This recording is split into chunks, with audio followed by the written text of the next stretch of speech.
em São Paulo, escritório de usura de Abelardo e Abelardo. Um retrato da Gioconda, caixas amontoadas, um divã futurista, uma secretária Luís XV, um castiçal de latão, um telefone, sinal de alarma. Um mostruário de velas de todos os tamanhos e de todas as cores. Porta enorme de ferro à direita correndo sobre rodas horizontalmente e deixando ver no interior as grades de uma jaula. O prontuário, peça de gavetas, com os seguintes rótulos: malandros, impontuais, prontos, protestados.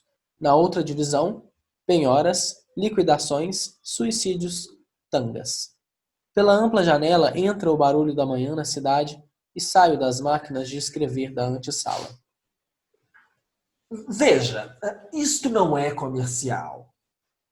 Seu Pitanga, o senhor fez o primeiro empréstimo em fins de 29. Liquidou em maio de 1931. Fez outro em junho de 31. Estamos em 1933. Reformou sempre. Há 2 meses suspendeu o serviço de juros. Não é comercial. Exatamente. Procurei o senhor a segunda vez por causa do atraso no pagamento na estrada, com a Revolução de 30. A primeira foi para o parto. A criança já tinha 2 anos e a Revolução em 30 foi um mau sucesso que complicou tudo. O senhor sabe, o sistema da casa é reformar. Mas não podemos trabalhar com quem não paga juros. Vivemos disso. O senhor cometeu a maior falta contra a segurança do nosso negócio e o sistema da casa. Há 2 meses somente que não posso pagar juros? 2 meses. O senhor acha que é pouco? Por isso mesmo que eu quero é liquidar. Entrar no acordo a fim de não ser penhorado. Que diabo! O senhor tem auxiliado tanta gente? É amigo de todo mundo? Por que comigo não há de fazer um acordo? Aqui não há acordo, meu amigo. Há pagamento. Não faça entrar mais ninguém hoje, Abelardo. A jaula está cheia, seu Abelardo. Mas esta cena basta para nos identificar perante o público. Não preciso mais falar com nenhum dos meus clientes. São todos iguais. Sobretudo, não me traga pais que não podem comprar sapatos para os filhos. Este está se queixando de barriga cheia. Não tem prole numerosa? Só uma filha, família pequena? Não confunda, seu Abelardo. Família é uma coisa distinta. Prole é de proletário. A família requer a propriedade e vice-versa. Quem não tem propriedades deve ter prole. Para trabalhar, os filhos são a fortuna do pobre. Mas hoje ninguém mais vai nisso. É a desordem social, o desemprego, a Rússia. Esse homem possuía uma casinha, tinha o direito de ter uma família. Perdeu a casa. Cavasse prole. Seu Abelardo, a família e a propriedade são 2 garotas que frequentam a mesma garçonnière, a mesma farra, quando o pão sobra. Mas quando o pão falta, uma sai pela porta e a outra voa pela janela. Um dos primeiros pontos que o Sábato Magaldi levanta é o fato de que o Oswald de Andrade escreve esse teatro, um teatro concebido segundo os princípios do modernismo. E aí, para isso, ele vai levantar alguns pontos interessantes sobre essa peça. O primeiro é que a peça, O Rei da Vela, propõe uma visão desmistificadora do país. O segundo ponto que o Sábato Magaldi levanta como característica desse teatro modernista é um gosto demolidor de todos os valores, bem a exemplo do que foi esse primeiro modernismo de que o Oswald de Andrade participou. Um terceiro ponto que o Sábato Magaldi levanta, também bastante importante sobre este texto, é o fato de que ela realiza uma caricatura feroz, sobretudo das classes da aristocracia e da burguesia brasileiras da década de 30. E, por fim, um último ponto, ainda pensado aí nessa relação do teatro do Oswald de Andrade com o modernismo, é a negação do tradicionalismo cênico. E o tradicionalismo cênico, aqui estamos pensando num teatro que vai ser pensado e feito a partir sobretudo do paradigma da ilusão teatral. E o resto da população? O resto é prole. O que eu estou fazendo, o que o senhor quer fazer é deixar de ser prole para ser família, cobrar os velhos brasões. Isso até parece teatro do século XIX, mas no Brasil ainda é novo. Se é, a burguesia só produziu um teatro de classe, a apresentação da classe. Hoje evoluímos, chegamos à espinafração. Recomeçar. Uma choupana lírica. Como no tempo do romantismo, as soluções fora da vida, as soluções no teatro. Para tapear. Nunca. Só tenho uma solução.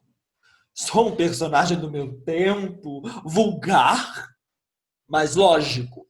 Vou até o fim, o meu fim. A morte no terceiro ato, Schopenhauer. Que é a vida. Filosofia de classe rica desesperada. Um trampolim sobre o nirvana. Olá, maquinista. Fecha o pano por um instante só. Não foi à toa que penhorei uma casa de saúde. Mandei que trouxessem tudo pra cá. A padiola que vai me levar.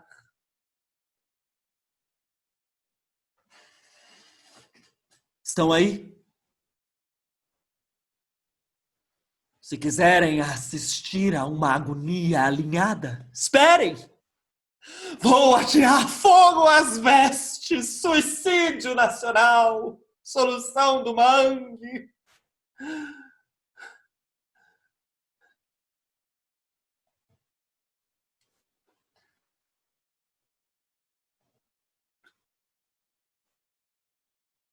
Por favor, seu Cirineu!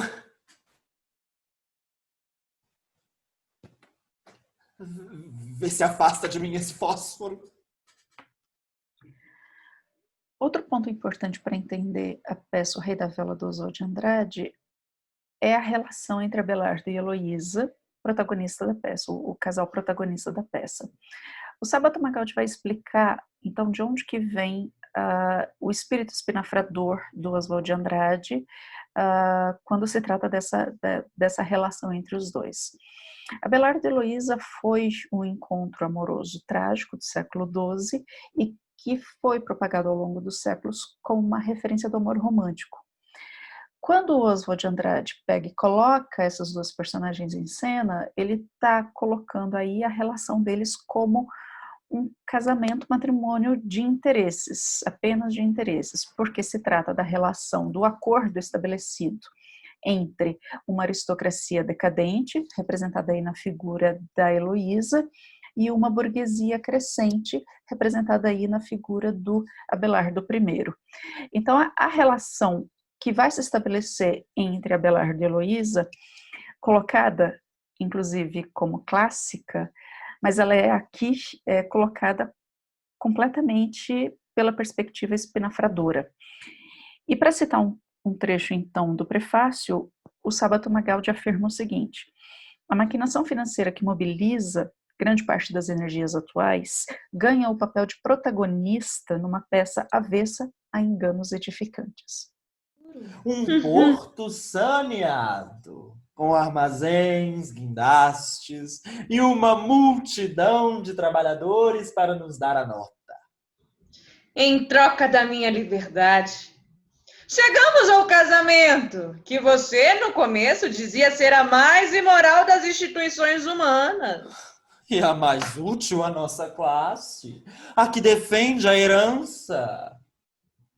Enfim, aqui estou, negociada. Como uma mercadoria valiosa, não nego. O meu ser mal educado nos pensionatos milionários da Suíça, nos salões atapertados de São Paulo. Vivendo entre ressacas e preguiças, aventuras. Não pôde suportar por mais de 2 anos a ronda da miséria. E a admiração que você provocou em mim, com seu ar calculado, frio, a sua espantosa vitória no meio da derrocada geral, o conhecimento que tive do seu cinismo e da sua indiferença diante dos sofrimentos humanos. Conheço uma só coisa, a realidade. E por isso subjugo você, que é sonho puro. Por que você tem esse quadro aí? A Gioconda, um naco de beleza, o primeiro sorriso burguês. Você é realista e por isso enriqueceu magicamente, enquanto os meus lavradores de 100 anos empobreceram em 2. Trabalharam e fizeram trabalhar para mim milhares de seres durante 98. Dizem tanta coisa de você, Abelardo. Já sei, os degraus do crime que desci corajosamente, sob o silêncio comprado dos jornais e a cegueira da justiça de minha classe. Os espectros do passado, os homens que traí e assassinei, as mulheres que deixei os suicidados, o contrabando e a pilhagem, todo o arsenal do teatro moralista dos nossos avós. Nada disso me impressiona e nem impressiona mais o público. A chave milagrosa da fortuna, uma chave Yale. Jogo com ela. O pânico. Por que não? O pânico do café. Mas há o trabalho construtivo, a indústria. Calculei antes a regressão parcial que a crise provocou. Descobri e incentivei a regressão, a volta à vela, sob o signo do capital americano. Ficastes o rei da vela. Com muita honra, o rei da vela dos agonizantes, o rei da vela de sebo e da vela feudal que nos fez adormecer em criança, pensando nas histórias das negras velhas, da vela pequeno-burguesa dos oratórios e das escritas em casa. As empresas elétricas fecharam com a crise. Ninguém mais pôde pagar o preço da luz. A vela voltou ao mercado pela minha mão previdente. Veja como eu produzo, de todos os tamanhos e cores. Num país medieval como o nosso, quem se atreve a passar os umbrais da eternidade sem uma vela na mão? Herdo um tostão de cada morto nacional. Meu pai era o coronel Belarmino, que tinha 7 fazendas. Aquela casa suntuosa de Higienópolis, ações, automóveis. 2 filhas viciadas, 2 filhos tarados. Ficou morando na nossa casinha da Penha e indo à missa pedir a Deus a solução que os governos não deram. Que não deram aos que não podem viver sem empréstimos. Meus pais, meus tios, meus primos. Os velhos senhores da terra que tinham que dar lugar aos novos senhores da terra. No entanto, todos dizem que acabou a época dos senhores e dos latifúndios. Você sabe que o meu caso prova o contrário. Ainda não tenho o número de fazendas que seu pai tinha, mas já possuo uma área cultivada maior que a que ele teve no apogeu. Há 10 anos, a saca de café é 200 mil réis. Estamos, de fato, num ponto crítico, em que podem predominar, aparentemente em número, as pequenas lavouras, mas nunca como potência financeira. O possuidor de uma é um mito econômico? Senhora minha noiva, a concentração do capital é um fenômeno que eu apalpo com as minhas mãos. Sob a lei da concorrência, os fortes comerão sempre os fracos. Desse modo é que, desde já, os latifúndios paulistas se reconstituem sob novos proprietários. Formidável trabalho seu. Não faça ironia com a sua própria felicidade. Nós dois sabemos que milhares de trabalhadores lutam de sol a sol para nos dar farra e conforto, com a enxada nas mãos calosas e sujas. Mas eu tenho tanta culpa disso como o Papaníqueis bem colocado que se enche diariamente de moedas. É assim a sociedade em que vivemos? O regime capitalista que Deus guarde. E você não teme nada? Heloísa sempre será de Abelardo. É clássico. Outro ponto importante para entender a peça O Rei da Vela é entender a constituição da família do Coronel Bellarmino, que é a família representante dessa aristocracia em decadência. O Sábado Magaldi vai se deter um pouco também nisso para explicar essa caricatura feroz que o Oswald vai fazer dessa família aristocrática, né? E que começa, sobretudo, pela constituição dos nomes dos filhos do Coronel Bellarmino. Então a gente tem aí a protagonista, que é Heloísa, conhecida como Heloísa de Lesbos. Depois tem a Joana, mas também conhecida como João dos Divãs. Um outro filho do Coronel Bellarmino seria o Totó Fruta do Conde, e por fim, o último filho seria o Perdigoto, que é o bêbado e acachador, que o Oswald distingue nele um malandro que pretende criar uma milícia rural para combater a possível ascensão da esquerda. A família é o ideal do homem, a propriedade também. E Dona Heloísa é um anjo. Você sabe que não há outro gênero no mercado. Eu não ia me casar com a irmã mais moça que chamam por aí de garota da crise e de João dos Divãs. Nem com o irmão menor que todo mundo conhece por Totó Fruta do Conde.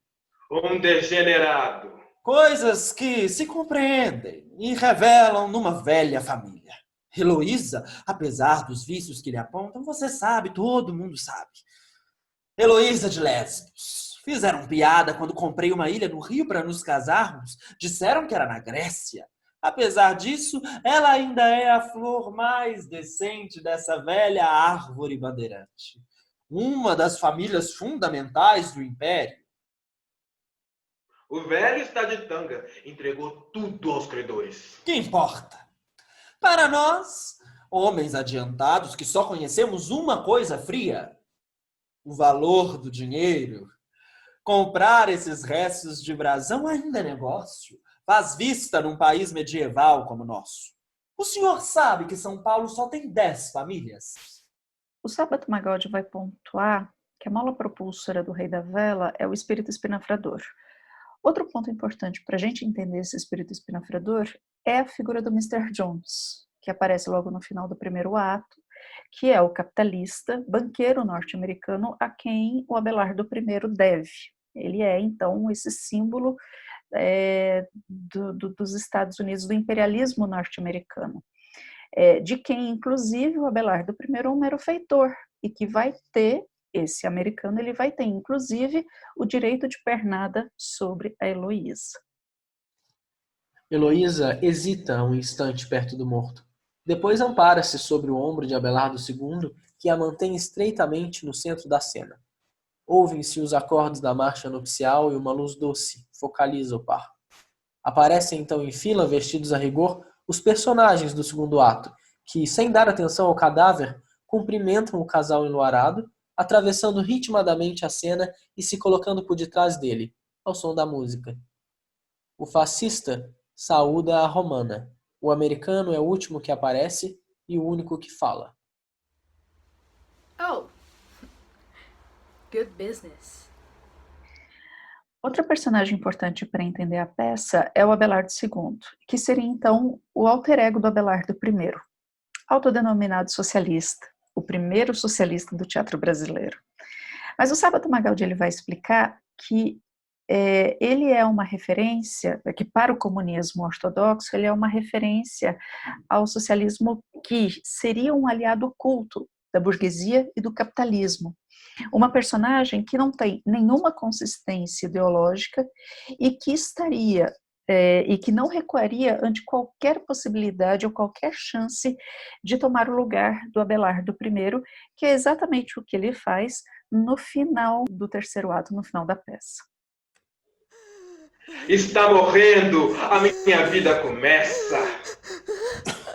A vala. Compreendo, a bala comum não ficou nada, nem para o enterro, nem para a sepultura.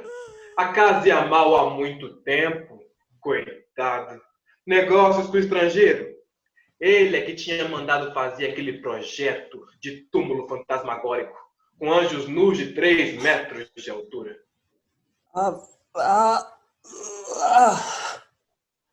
O quê? Quer alguma coisa? Que deu o sinal do crime? Não, é cedo ainda, vai querendo. Não. O telefone? Não, um copo d'água. A vela. Quer morrer de vela na mão. O rei da vela tem razão. Abelardo II abre o mostruário. Tira uma velinha de sebo, a menor de todas. Acende-a. Não quer perder a majestade? Eu vou pôr naquele castiçal de ouro. É interessante notar que essa peça só foi encenada em 1967 pelo Teatro Oficina, com a direção do José Celso Martínez Correia. Nessa montagem, o Zé Celso ele foi, ao mesmo tempo, fiel e bastante criativo na construção do seu espetáculo. E ele vai dividir, então, os 3 atos a partir da paródia. O primeiro ato parodiava o circo. A paródia do segundo ato referia-se ao teatro de revista, e por isso o tropicalismo da ilha estava envolto por um telão pintado do Rio de Janeiro, verdadeiro cartão postal a caçoar do mau gosto. Nesse clima parodístico, existiria algo melhor do que a ópera para emoldurar a morte de Abelardo I no terceiro ato? Bote a fogo as vestes! Suicídio nacional! Abra a jaula!